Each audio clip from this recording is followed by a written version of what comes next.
Welcome to Smasterpieces, a casual walk through the history of the Super Smash Bros. Ultimate roster. My name is Joe. And I'm Matt. And if you're new here to this show, what we are doing is we are playing one game for every character in Super Smash Bros. Ultimate. And today's episode is actually a continuation/conclusion of our game representing fighter number 17, Princess Zelda. It's the 1991 Super Nintendo game, Legend of Zelda: A Link to the Past. That's why Part 2 is in the name of the episode. Yeah. Our first Zelda game of the show, our only 2D Zelda game of the show. Which might have been a mistake, because I feel like the 2D Zelda games are, like, way more worth checking out than we gave them credit for. Yeah, but I think...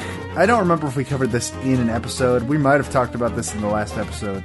In fact, I'm pretty sure we did, but it's less that we didn't think the 2D Zeldas were worth checking out, and more, Smash pulls a lot more from the 3D Zeldas than it does the 2D Zeldas. Yes, that is true. Zelda being based on her Link to the Past design is the first time any of the characters have been based on a 2D Zelda design in Smash history, basically. Which is kind of insane. It's weird, but like it makes sense because when Smash 64 came out, the most recent Zelda game was Ocarina of Time. When Melee came out, the most recent Zelda game was Ocarina of Time and Majora's Mask. When Brawl came out, the most recent one was Twilight Princess. So, and with Ultimate, they made a big deal of making sure that all the Zelda characters are based on a different Zelda game, which is something they haven't done in the past. If that's what they were going for, they didn't succeed. They sort of did, because, I mean, everybody's based on a different game. That's not true. Yes, they are. Link is based on Breath of the Wild, Ganon is based on Ocarina of Time, Young Link is based off Majora's Mask, No, Toon he's Link based is based off off Ocarina Wind of Waker, Time. Zelda is based on Link to the Past. And Sheik's based off Breath of the Wild. And Sheik is based off Breath of the Wild. And but Young Link's Sheik based barely off counts. Ocarina of Time. He's based off of both. He really They're the isn't, same. but They're okay. the same character. But yeah, they pull from 3D games a lot more than they pull from 2D games. And my theory was half the most recent games were always the 3D games when Smash was coming out, and also, like I said in the last episode, if you're going to make a 3D model, it's a lot easier to base that off of a different 3D model than it is to base it off of a 2D sprite. Yeah, that's the main reason. Yes. Yes. So, it's not surprising to me that this is the only 2D game on the list, but it is certainly indicative of how Smash deals with Zelda characters, I think. Well, in the meantime, last time we got to talk about the game like in a more general sense. This time, we really got into the dungeons. Yeah. So the last episode went all the way up to the Dark Palace. That was the last dungeon that I had done, and the second last dungeon that you had done at that time. So, I guess let's go ahead and start with going from the Swamp Palace all the way to Ganon's Tower, which it's a little over halfway through the game. I believe you made the deduction Swamp Palace is the exact halfway point. Skullwoods, I think, wasn't it? I think it was Swamp Palace because our goal was for both of us to have finished Swamp Palace, and I couldn't do that. Our goal was to get to Skullwoods. Was it? Yeah. I don't remember, to be honest. There's three Light World dungeons, and then up seven. And seven Dark World so dungeons. 10 total. So it would be after Swamp Palace. Yeah. Well, no. 8 total if you count Ganon's castle. 8 Dark World if you count Ganon's castle, but I don't know how to count that, so whatever. We'll get to it.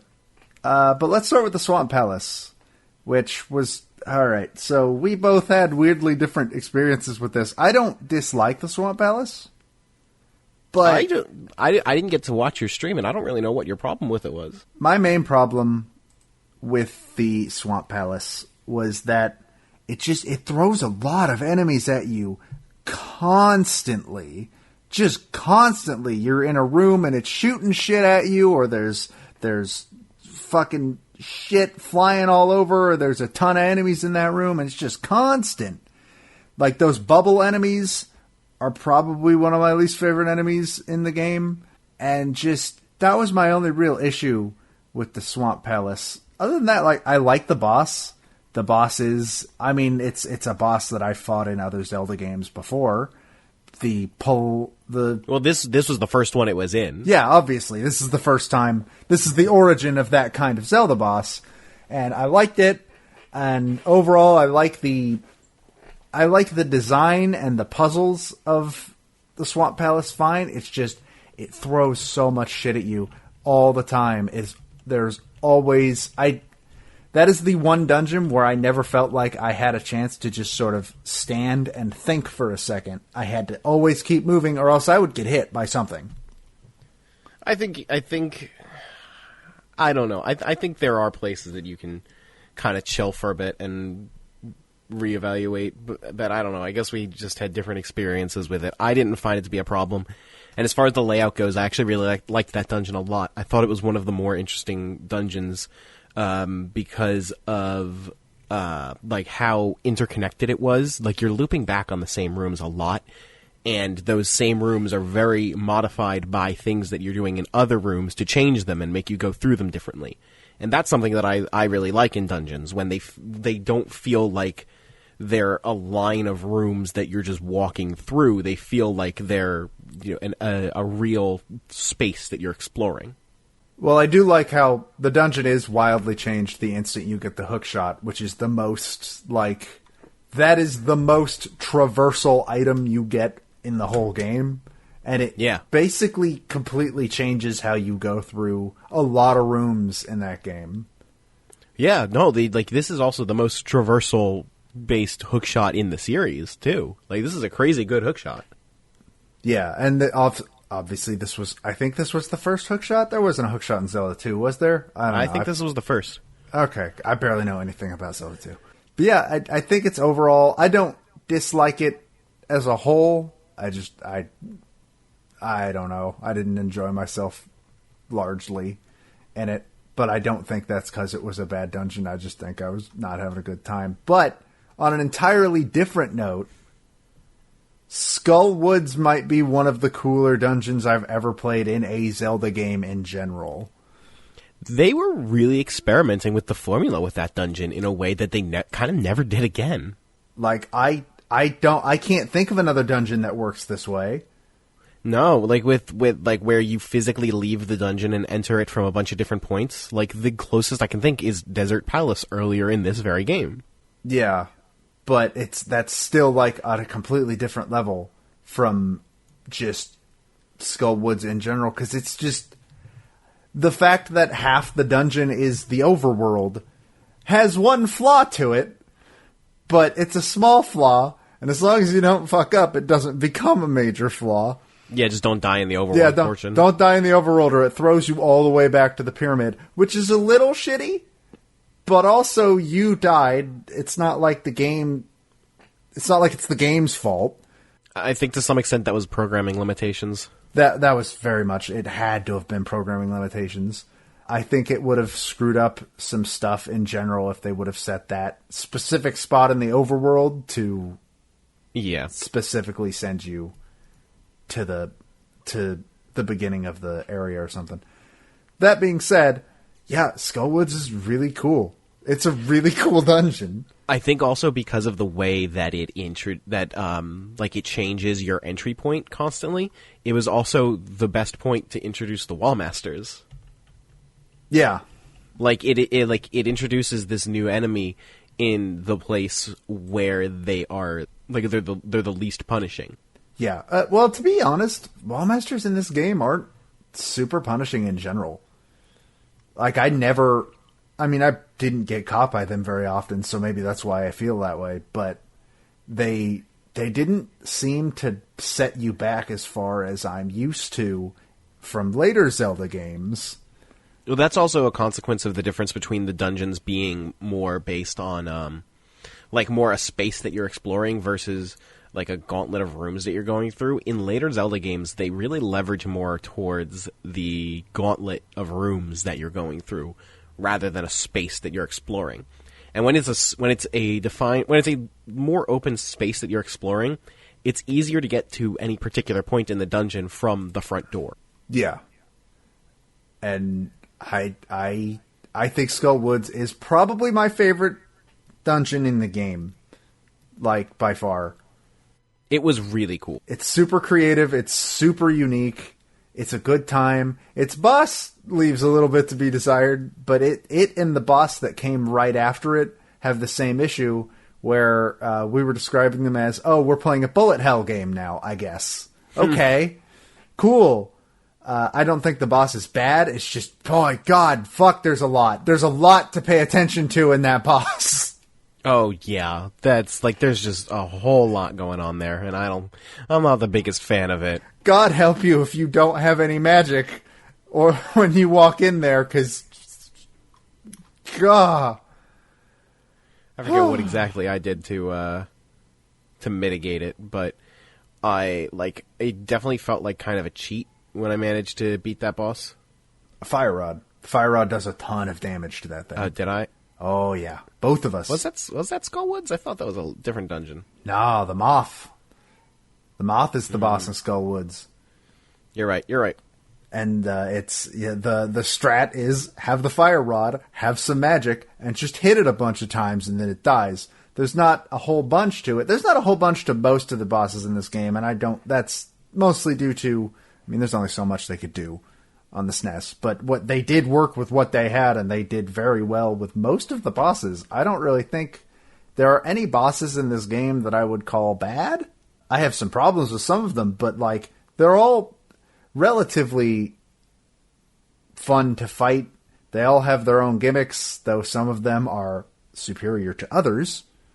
And I don't know, Zelda boss fights are always super fun, and obviously they got a lot more unique and interesting as time went on, when they had more ability to like do special stuff.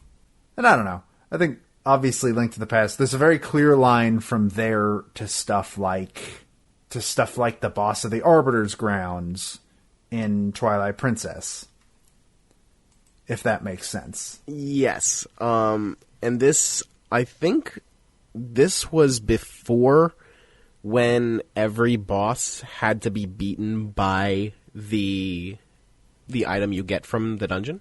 Yes, it was. There are only like 2 bosses in the entire game. I think the boss of the Swamp Palace is the only one that's coming to mind where... Dark Palace, too.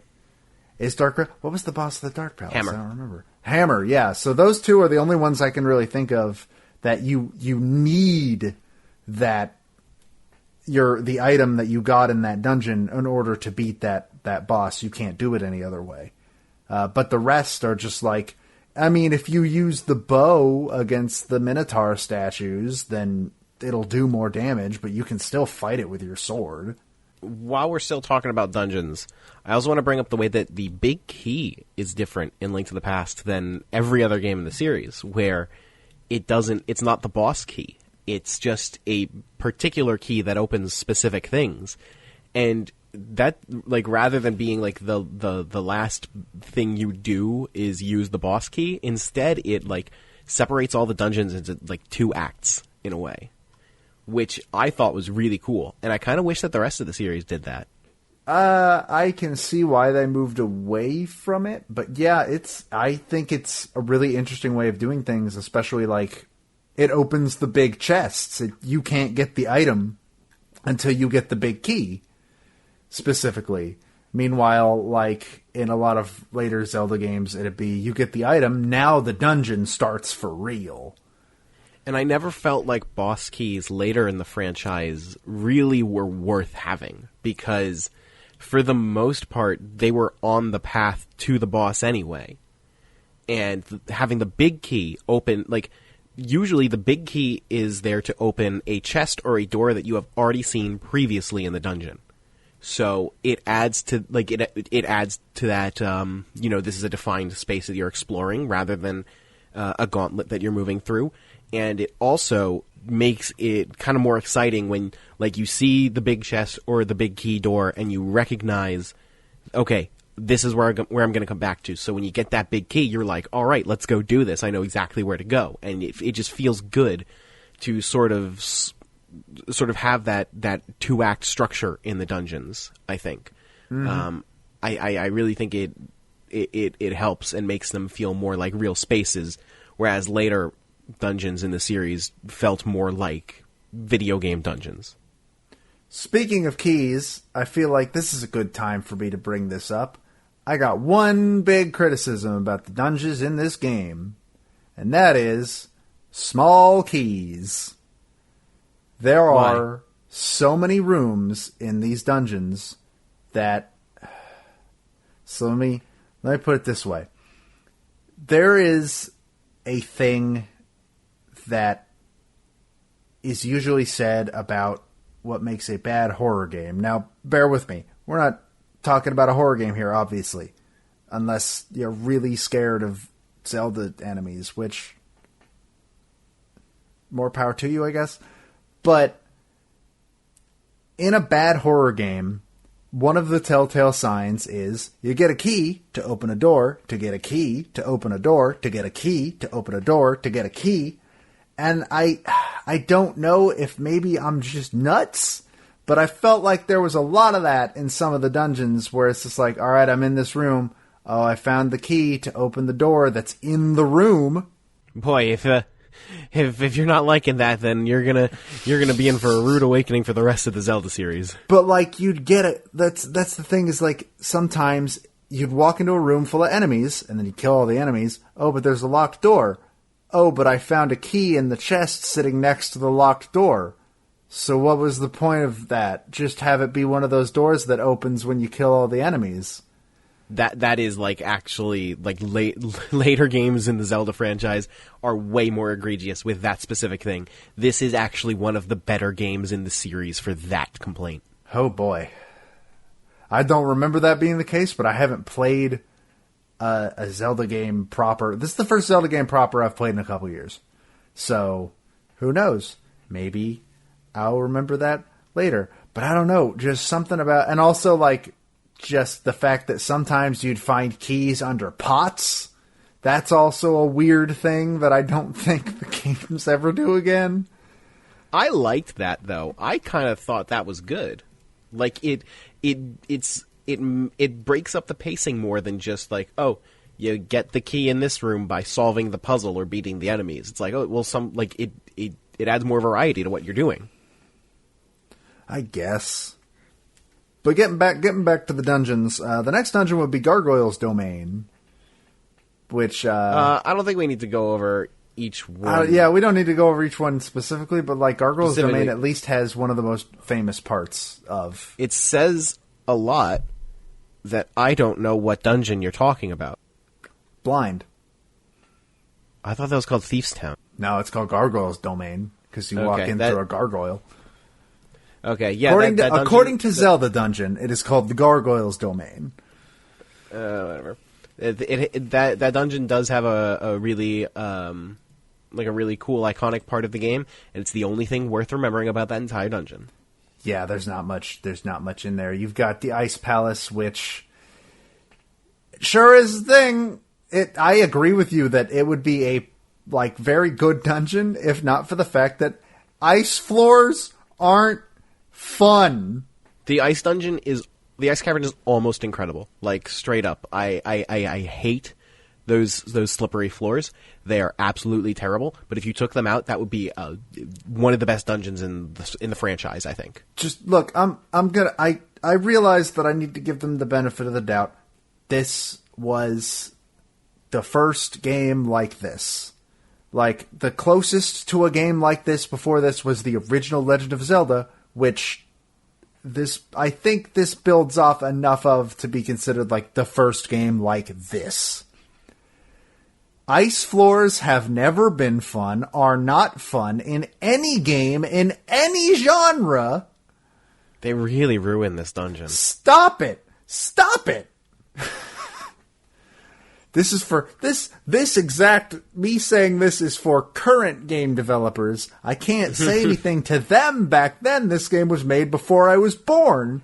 Stop it. Just never ever do Ice Theme again. Ice Theme is fine. Ice themed levels are pretty and nice usually, but ice floors, I get it. ice slippery in real life. You walk on ice makes slip. I get it. But that doesn't make it fun. That's my rant about ice floors. Misery Mire, I don't even remember anything about it. I don't there's no either. need I'm to looking. talk about it. I'm looking at my VOD right now. It took me more time to find the entrance to Misery Mire than it did to actually play through Misery Mire. There's nothing of note in the whole dungeon. Yeah, no, the dungeon. What's even the item for Misery Mire? The cane of Samaria. What the hell? You don't even use. Use the You cane use it more in 2 dungeons. Use it 2 more exact dungeons. Use it in 2 dungeons, and neither of them are Misery Mire. That's true. That you don't actually at any point really need it in Misery Mire now that I think about it. I'm sure it's useful somewhere, but I don't remember using it there all that much. Yeah, no, you use it way more in Turtle Rock, and you use it plenty in Ganon's Tower. And also, the boss of Misery Mire is bad. Maybe not bad, it's boring. There's nothing to it. There's no gimmick even. It sure is a dungeon. But speaking of... Is it? Is it a dungeon? I guess. Is it really a dungeon? But speaking of the real dungeon the Cane of Samaria is used in, time to make some people mad. Let's talk about Turtle Rock. Turtle Rock's a bad dungeon. It's the only dungeon in the game that I consider outright bad. Are we going to make people mad about that? Is this dungeon, well regarded? I had a couple people mad at me for not liking Turtle Rock. That sucks, because it's horse shit. It's a bad dungeon. I don't want to say that about any other... I can't say that about any other dungeon in this entire game. There are dungeons I don't like, but Turtle Rock is the one that I don't like, and also I don't like because I think it is bad. And people are going to be like, oh, no, it's not that hard. It's like, I don't care if it's hard. It's boring. It's not fun. I didn't have fun. It's bad. That one room where it's dark and there are the fire bars and you got to do the fucking platform, that room sucks. That room, I don't know how else to say it. That room sucks. Yeah, Turtle Rock is when I can imagine that people are going to think part of the reason that we don't like Turtle Rock is just its difficulty, and it's not that it's difficult, it's that it's tedious. It's not, I don't feel clever getting through Turtle Rock. I feel like I just threw shit at the wall long enough. And it's not hard to figure out how to avoid those rotating fire pillars in that one room, but avoiding them takes forever. Yeah. It's so boring. It's boring, and also just there's no need for those rooms aren't a puzzle. That's not a puzzle. That's not how puzzles work. That's just it's on a track, and I was never super clear on what the fucking rules were even with where it moved. I couldn't get it to act the way I wanted at any point. It's it's when it's the intersections that have the square over them instead of just being the pathway continues across each other. Those are the ones that you're allowed to move on, and you have to be holding as you're crossing it. And that room is bad. Those rooms are bad because of the obstacles are just boring and they take forever. And the room that's the pipe maze, that one I think is also bad because again, that's not a puzzle. That's just trial and error and then memorize the right one. There's no way to know where the pipe leads. You can't see it. There's no way. It's not a puzzle. It's trial and error and memorization. It's not fun. Yeah, Turtle Rock is my least favorite dungeon in the game. It sounds like it's yours as well. It's not a good dungeon. And also, those fucking eyeballs on the wall that shoot those can fuck off as well. They don't even follow their own rules. Obviously, once you get the mirror shield, they're a non-issue. But there's that one room that teaches you that the eyeballs, when you're looking away from them, they don't shoot at you. And then you're so I charge my sword so I'm facing this direction and walk backwards. And then you got that room that it seems to be, these ones alternate. So some of them will shoot at me when I'm looking at them, and some of them will shoot at me when I'm not looking at them. So you alternate, and then some of them just shoot at you all the time. Yeah, what the fuck? If that sounds wrong to you, go watch my VOD and tell me what I was doing wrong. Because as far as I can tell, Those eyeballs just break their own rules. There's a lot of stuff in this game, and that's a problem we've pointed out a lot, being that this game has a real problem with it changes the rules randomly sometimes. Like, we've talked about that with the bomb floors and the bomb walls. And the bomb walls, there's supposedly some way to tell what's real and what's not, and fine. Okay, cool. The bomb floors, there's not. There's a spot, I think it's in... I want to say it's in either it's in the Ice Palace, I'm pretty sure, where there's a bunch of cracked floor, just a shit ton of it, like at least 4 or 5 tiles of it just around. One of them breaks into a pit that you can fall through. None of the others do, but all of them look exactly the same. There's also the big key door in Turtle Rock, by the way. When you see it from the north side, it's not a big key door. So, yes, when you see it from the south side, it is a big key door. But in the pipe maze room, if you see that door and see that it just looks like a regular small key door, and you register that to your memory and just mentally ignore the graphic of it the next time you see it, that's what happened to me. I got stuck in that dungeon for 10 minutes because there was nowhere, I felt like there was nowhere that I could go. And then one of our friends in the chat was like, well, there's the big key door right there. And I'm like, it's from one side, it's not a big key door. Yeah. The visual clarity just falls apart, and it's all focused on this one dungeon. This one dungeon's garbage. Yeah, I just... And then, to be fair to Turtle Rock, the boss is pretty neat, but it has a problem that I'm going to get into a real rant on in a bit, but I do want to at least say I like the boss of Turtle Rock. It's neat. It does have one massive problem that isn't connected to the one I want to talk about later, being, you pointed out, and I didn't even think of this, it requires the ice rod. It is the only thing in the entire game that requires the ice rod. The ice rod is, up until that point, a completely optional item, not found in a dungeon, not hinted at where it is at any point. But you need it for that boss. You can't beat that boss without it.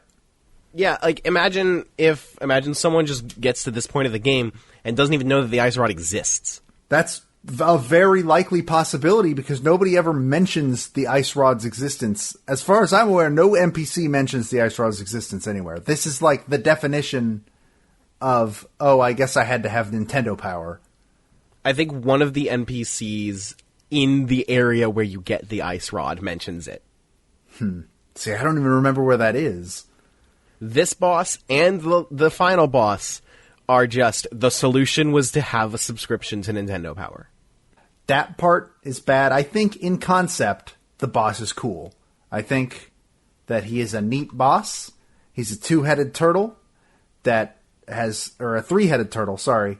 One of his heads is red and one of it's blue. You gotta hit the blue one with the fire rod and then you can swipe at it with your sword. Even though most logical people, which is what both of us assumed before we realized otherwise, would think, oh, I can only damage the blue one with the fire rod. I can only damage the red one with the ice rod. Which it's not the case, because that stuns them and you can hit them with your sword after that. But that happened to me, but I don't know if I want to knock the game for that, because I don't know if that's just me making weird assumptions, because nothing else in the game or later Zelda games is like that, honestly. I guess that's true. I don't know. That's also a thought that I had, though. I think it's worthwhile pointing that out at least. But no, I think the boss of Turtle Rock is neat. I enjoy him. He's cool. At the very least. There is that at the very least. Mm-hmm.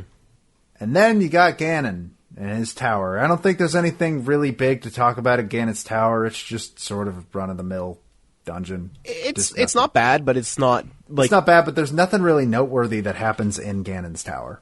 Yeah, it just kind of is. It's not bad, but it's not particularly good. It just kind of is. Yeah. It's kind of disappointing that it doesn't even get its own music. That was really disappointing, actually. We're going to have a lot to talk about the soundtrack, and by that I mean We're not. We're not going to have lots to talk about. Which in itself is something to talk about, I guess. But first, I want to talk about Ganon himself.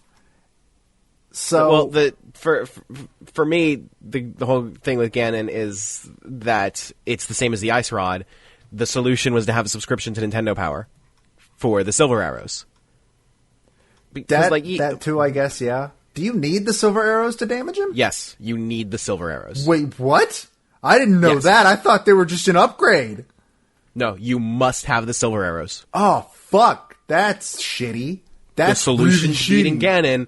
Ganon. And like, if you fall down the hole, then it's like, oh, you need to hit Ganon with the Silver Arrow. And it doesn't tell you where to find the Silver Arrow. I mean, to be fair, it doesn't tell you anything about where to find them. It's close by, but that information doesn't help if you don't know where. No, it doesn't say close by, I think. Well, no, it doesn't say close by. But like, I know that it's close by. The location is close by, is what I mean, and that's but like sort of helpful. In 1991, like the game says to you, like you need the Silver Arrows, and your response is, "What the fuck are the Silver Arrows?" Yeah. And the game doesn't tell you until you have already fought and lost to the boss. If you lose to the boss in a very specific way. It's not if you die, it's if you fall down the hole and get knocked to the bottom floor. And then there's a Sahasrara stone that says you need to get the Silver Arrows. So here's my issue with the Ganon fight, and it's not the Silver Arrows, because I didn't know that until just now. So, wow, that kind of sucks. But my issue is this, and it's an issue that the boss of Turtle Rock also sort of has, to a sort of lesser extent. The third phase of Ganon's fight, he turns the room dark, and there are 2 torches. If those torches aren't lit, you cannot see Ganon. And that's also the spot where you got to shoot him with the Silver Arrows. So that ties into that a little bit. Now, obviously, the fastest way to do this would be to use the Fire Rod, but you've also got the Lantern. Problem is, both of those use magic. And it's not inherently bad that this phase exists. It's just that if you happen to have run out of magic during this fight, you might as well have died. You might as well have lost the fight. You don't run out of health, but if you run out of magic during this fight or the the Turtle Rock boss fight, you might as well have just died. Because there's no coming back from that. You now cannot beat the boss. I would actually respect the game more if when you run out of magic, Ganon just has a dialogue box that says "fuck you" and he instant kills you. I would also sort of respect that, or throws you into the hole, which is why I assume that hole is that like hole around the edge is there to begin with, because it leads to a fairy fountain. Well, no, it doesn't lead to a fairy fountain, but there's a fairy fountain right outside, which you'd know about if you had Nintendo Power, because that's where you get the Silver Arrows. And you can get bottles of green potion there. But that's not my problem. That doesn't really mitigate the fact that the boss was designed in such a way that if I run out of magic, I lose. I think I agree with you, but I think it's weird to bring that up with regards to Ganon instead of the Turtle Rock boss, because it's way more egregious in Turtle Rock than it is for Ganon. Well, the thing with Ganon, the reason I think it's more egregious with Ganon is because I can clearly see something that would fix it.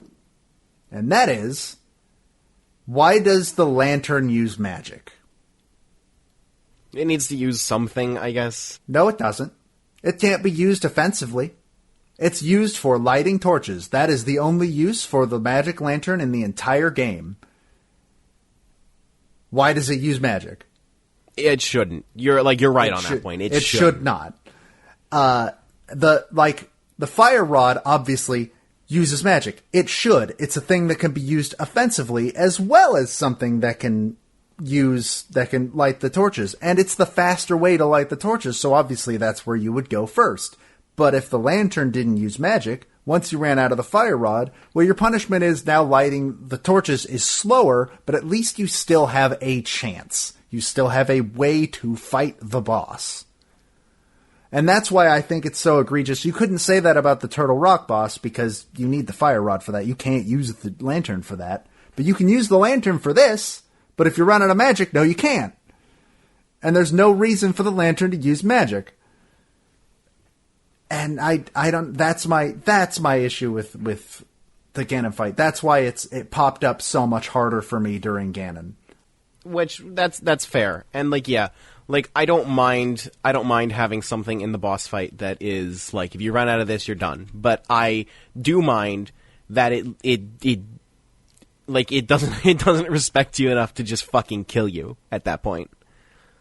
Like, I think that this was a lesson they learned from this game because later Zelda games, when you fight a boss, there is always a way something happens somewhere to get a little bit more health or to replenish some of your magic in the games that have magic. There's always a way for that. Yeah, and it doesn't need to baby me. Like, it doesn't need to just hand me magic. Like, it can make me work for it by, like, having to dodge attacks and, like, go over to some grass to cut it and get that. And the thing that future Zelda games tend to do is, like, there's columns or something that you have to bait the boss into destroying it, and then that will cause, like, some hearts or some green potion to pop out, and you could use that.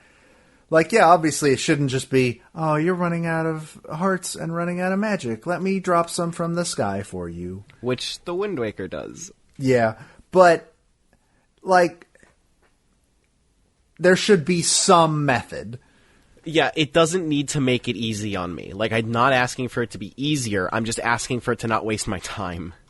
Yeah, that's my main issue. And a lot of our mutual friends sort of saw me complaining about that specific gimmick and that specific part, and basically thought I was saying, like, and that's why the entire Ganon fight is bad. It's not. The Ganon fight's actually kind of cool overall. Oh, the Ganon fight's bad because it's boring. I liked the Ganon fight overall. I don't think it's anything amazing, but I liked it. I liked the first phase more than anything, but the phases after that just have so much more waiting around than anything else that I just think it's a boring fight. Honestly, there's a lot of evading and maneuvering that you can do in the first phase, and then the second phase, it's so high risk to get more than 2 hits on in any given cycle, and the same for the third phase. It's just, unless you want to get super risky, it just takes forever, and I just think it's boring. My only real issue is the torch thing, which, again, like I said, that's not a bad gimmick on its own. It's just, if it weren't for the fact that if the lantern didn't use magic, that would fix the whole boss for me, or at least that would fix that aspect of the boss. And that's really all I have to say on that, to be honest. So we've been saying a lot of negative things just because, like, it's really easy to say negative things. Like, it's easier to complain about things than it is to, like, bring up specific things that we liked. But before we go into the soundtrack, which is going to be more complaining about the game, I just want to, like, take a moment to say I think we both really liked this game. Oh, I enjoyed the hell out of this game. I think I like other 2D Zelda games better, but that's just because they improved upon what this game gave them. Yes. Later Zelda games are standing on the shoulders of giants, and this is one of the giants. Yes. Like, the Zelda series as we have it today would not be possible without Link to the Past. Like, maybe Breath of the Wild, because they went back to the original game's formula. But there is a reason that every other Zelda game looks back on Link to the Past, and even if it does have some flaws and they didn't get everything right, they established so much that really works in this game. And there are some things, like, you know, the way that the big key separates the dungeons into 2 acts, that I actually think is the best in Link to the Past out of the whole series. And we also just you have to remember, and I feel like people don't think we point this out enough, and I think we pointed out plenty, but I guess I'll point it out more. Obviously, we understand that this game has flaws because it didn't really have a template to work off of. Other Zelda games did, and they built on those templates, like you said. They stand on the shoulders of giants. This is one of those giants, but this giant is old. It came from a different time. We didn't have all the knowledge we have today. Obviously, when we're talking about these flaws, we're talking about them through a lens of we have seen the lessons that were learned from these specific flaws. Because there's a very easy point, especially for this game, there's a very easy place to point and say, yeah, other Zelda games improved upon this specific thing. Or they might have, for some reason, decided that this specific thing wasn't a thing they wanted to keep up with, so they didn't do it anymore. And I personally feel like if we were only looking at it from the lens of, well, what if we were playing this game in 1991? I think that kind of, to me, that would be like ignoring the lessons that were learned from the flaws in the game. Yes, and there's also a certain aspect of when it comes to game design, if you're doing your job right, people won't be sure you've done anything at all. Like, good game design is game design that you don't even notice because it just lets you get immersed in the experience and just enjoy the game. Typically, you only really notice particular things about game design when something's going wrong and it's frustrating you. And that's kind of why we spend a lot of time being more negative on games like this, even though I think this was a really, really good game. Well, like, I think you said this during the Mega Man 2 episode as well, where it's like, boy, we sure have a lot more to talk about when we're talking about flaws or like a bad game. We had way more to talk about in Kid Icarus than we had to talk about in like Mega Man, because there was so much more to point out. You also don't need me to tell you why Link to the Past is good. You already know why Link to the Past is good. This is possibly one of the most famous, prolific games on our entire list. Yes. Like, you take 20 years of The Legend of Zelda, boil it down to a distilled formula, and you have Link to the Past. Yeah, and I think our next game is also up there and being as prolific, but it's not as mainstream culturally permeating. Like, Zelda is Zelda because of this. Yes, 100%. So I think, yeah, I agree. I think that's important to point out that we did enjoy this game. We're ragging on it a lot, but that's just because we noticed flaws in what is otherwise a very, very good game. Let's talk about the soundtrack. So we can keep that train rolling. This game, all right, so soundtrack's bad. I mean, it's not bad, it's just boring. It's not bad, but there's not much to talk about in it. Like, there's not much notable music. This soundtrack just kind of, it's like Ganon's Tower. It's not bad, but it's not particularly good. It just kind of is.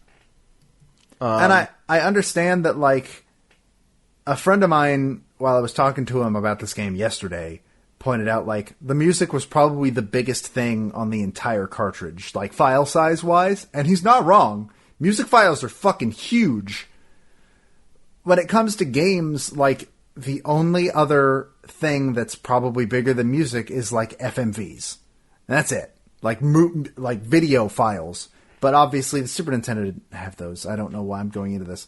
Point is, music is huge, and we pointed that out. It's like, so there's not much of it. And I was like, yeah, but the problem isn't that there's not much of it. The problem is that what's there isn't really memorable. We got some good stuff out of this. Zelda's Lullaby actually comes from this game, and that is one of the more iconic Zelda songs.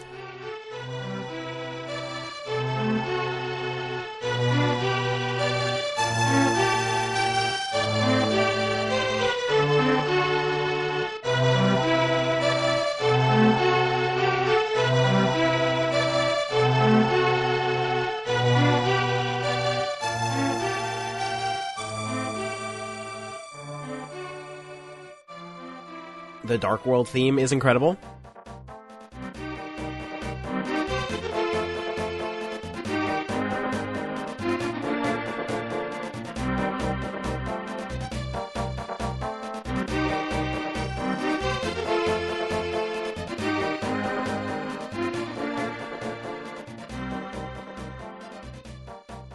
Hidden Mountain and Forest is incredible.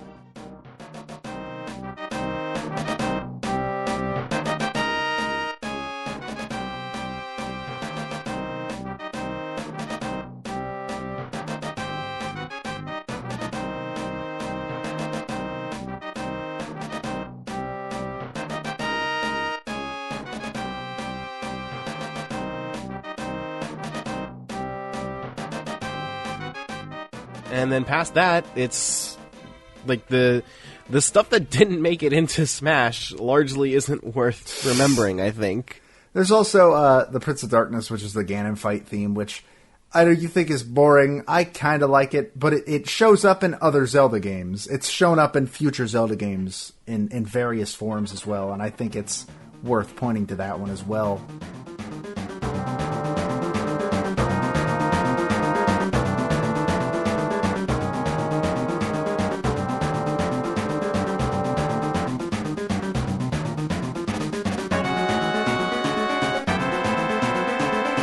And obviously, I guess, the Hyrule Field theme, though it's just the Zelda theme.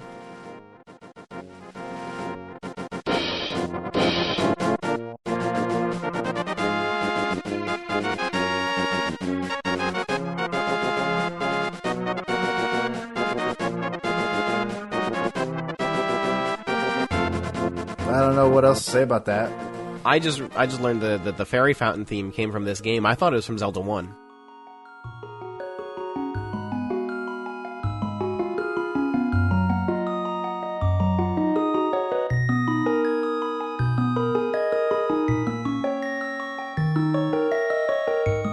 I also kind of thought that, but I'm not surprised to find out it specifically came from this game, because I'm pretty sure Zelda 1 had like 2 songs.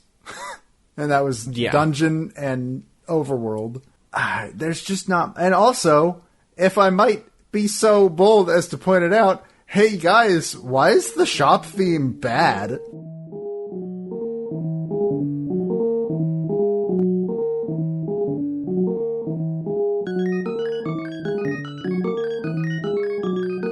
Yeah, no. So when I'm saying like, oh yeah, it's the songs aren't bad. They're just not particularly good. That one's bad. Like that one's really bad. And from a series that would go on to have like really, really, really good shop music. It's surprising. Like this, the soundtrack being underwhelming is less, I guess, a criticism and more, I'm just surprised. I'm really surprised. Because when that friend of mine was talking to me, he pointed out, like, well, I mean, Super Mario World doesn't have a lot of music either. And it doesn't. But the music it does have is memorable and fun to listen to and good. And I can't say the same about Link to the Past. And I'm just really surprised about that more than anything else. Yeah. Like the like take the song that's at the beginning of the game. It's in the intro video, and it's when you're in the overworld at the beginning and in Hyrule Castle at the beginning.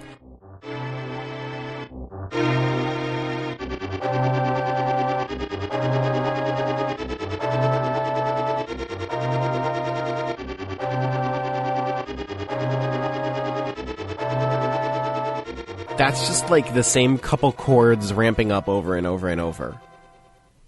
Yeah. It's strange. Especially when you think, like, this is a Koji Kondo thing still. Like, he still was in charge. It's just... Again, I don't want to call the soundtrack bad. It's just, there's nothing really there. It's weird. Yeah. Like, Dark World's an incredible song. Hidden Mountain and Village is an incredible song. Zelda's Lullaby is an incredible song. Kakariko Village obviously comes from this game as well.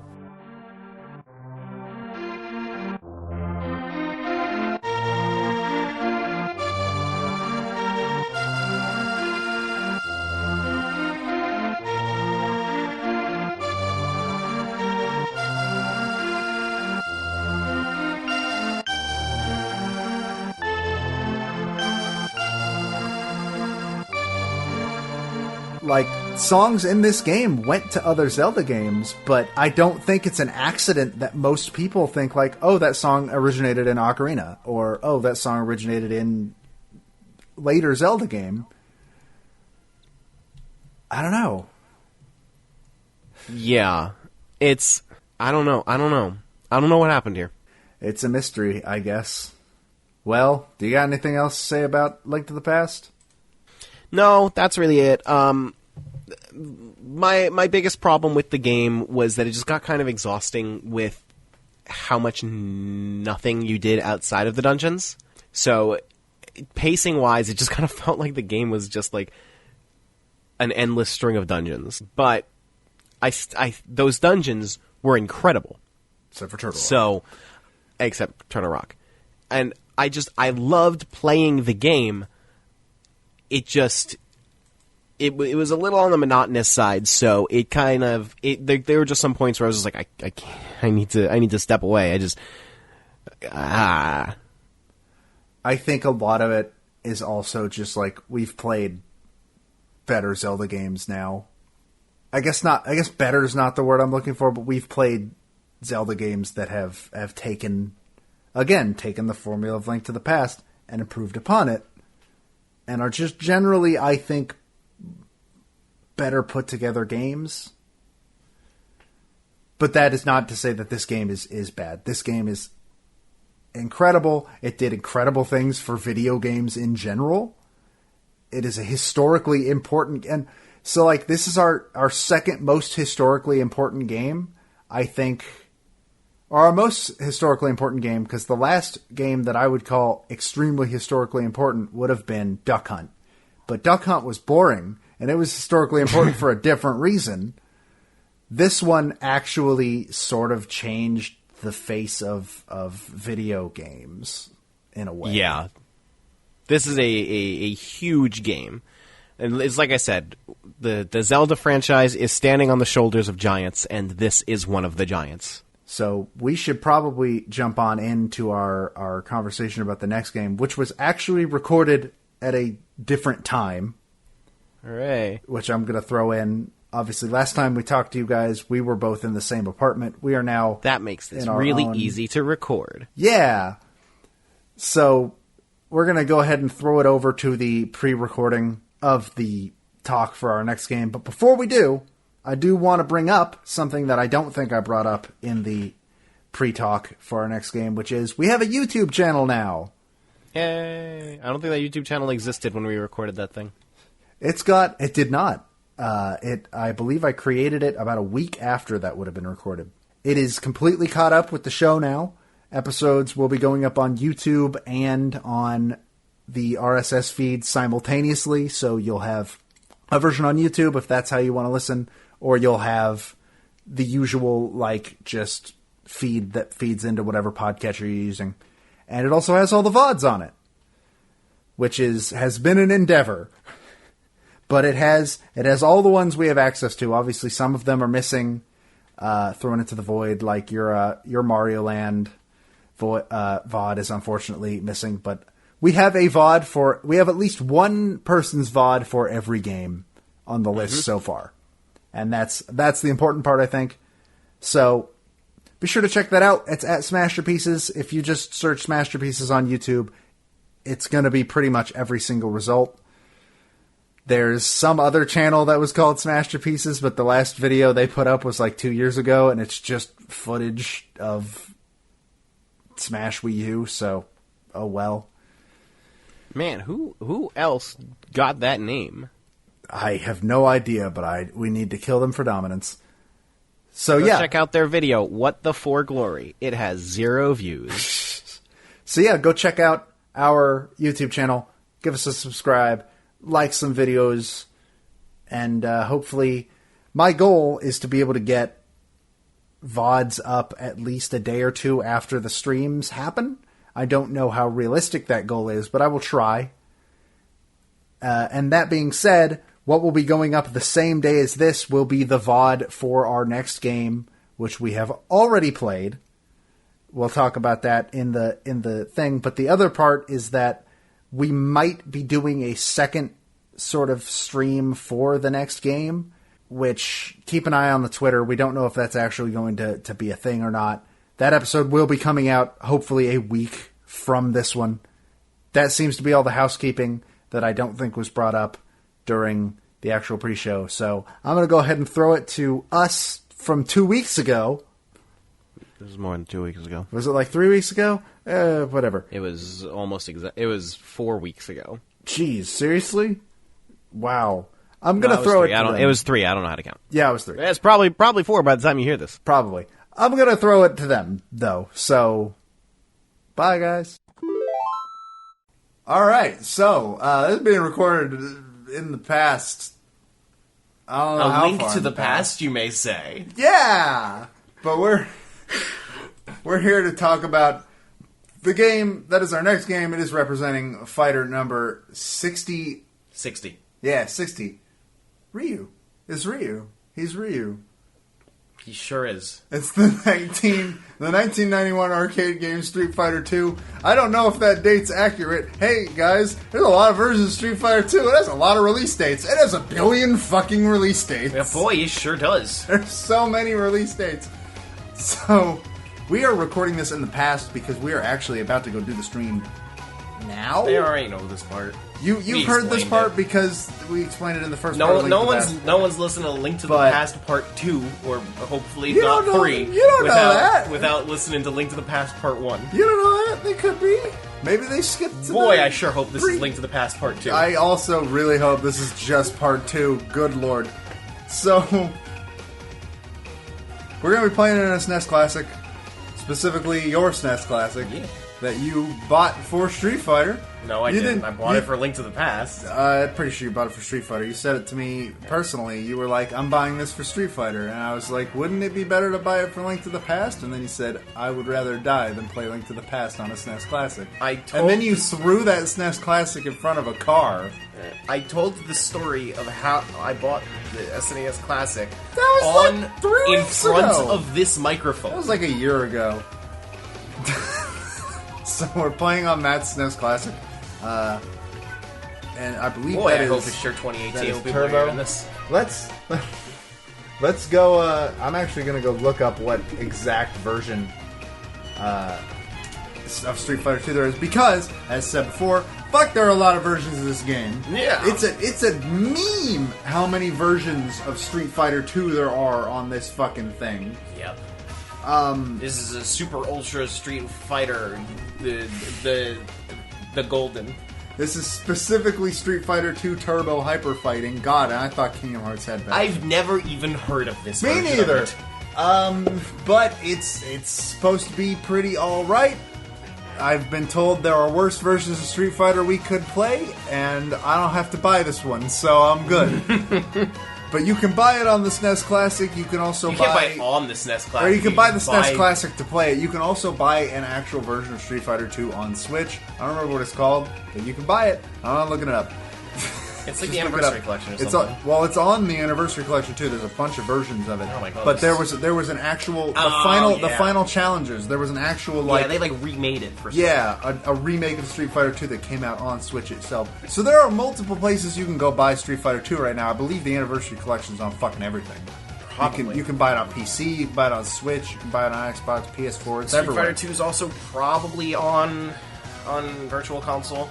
But if you want the cheapest way to play it, go down to your local arcade, put a quarter into the Street Fighter 2 machine, and have a good time. Legit, the barcade that used to be down by us, you went there when you were here a couple years ago. Used to be doesn't help anymore. Well, I'm just saying, like, arcade cabinets still work. Yeah. Or still exist because that place had one. Yeah. And that's the only time I've touched Street Fighter 2 before today. That is the cheapest way to So- play Street Fighter 2. Yeah, you just go throw a quarter Unless in you're there and bad. play Street Fighter 2. Yeah. Well, so I'm kind of worried about this episode, I'm not going to lie. Because here are my worries. Let me lay them out. Neither of us are good at traditional fighters. We're okay at some.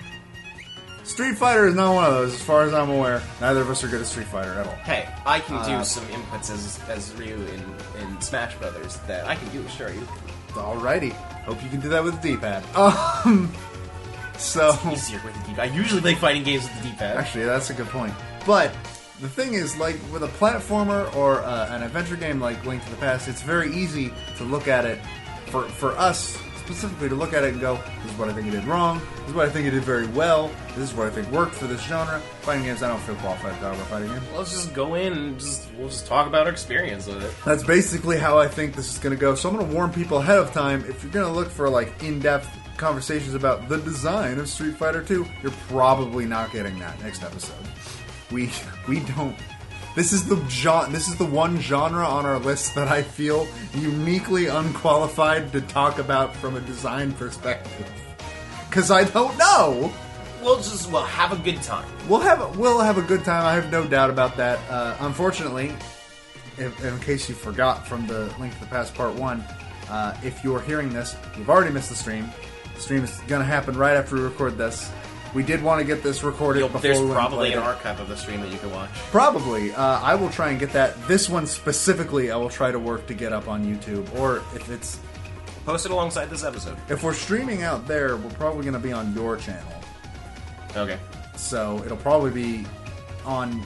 I'm toying with the idea of making a Smash Pieces specific YouTube to put episodes and archives on. So we'll have to see if that pans out.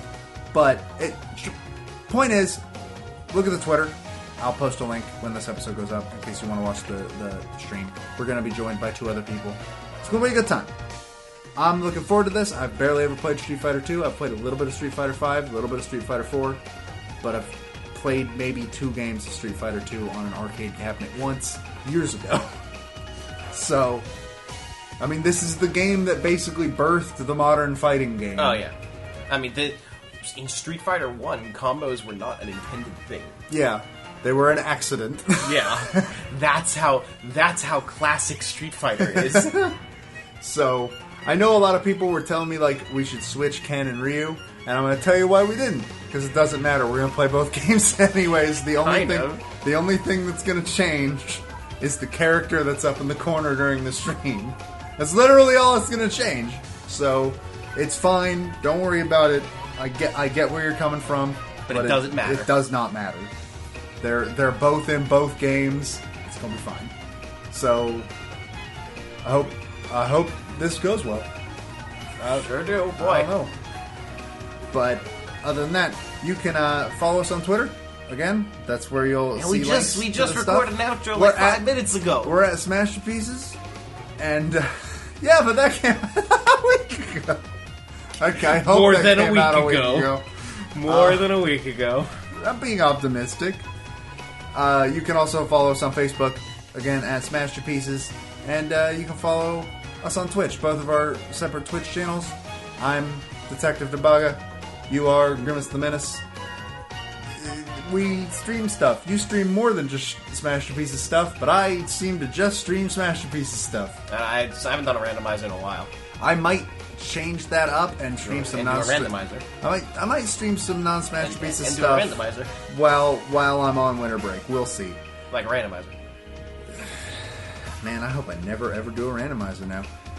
God, is it Geno fans in here? I'm sorry, I didn't mean that. But And Challenger Pack number 2, Gino, for fighter number 72. don't you ever tell me this. So, yeah. And you can find us on our website, anondino.squarespace.com. That is Anon as in anonymous. You can find the full list of games that we are playing there in every single post. I literally put the link in every episode post, so nobody has any excuse for not being able to find it at any point ever. It's in every post! So, yeah. We'll see you then. With that, I'm Joe. And I'm Matt. And we'll see you next time for our episode on Street Fighter 2. Turbo Hyper Fighting. Extreme. No, not extreme.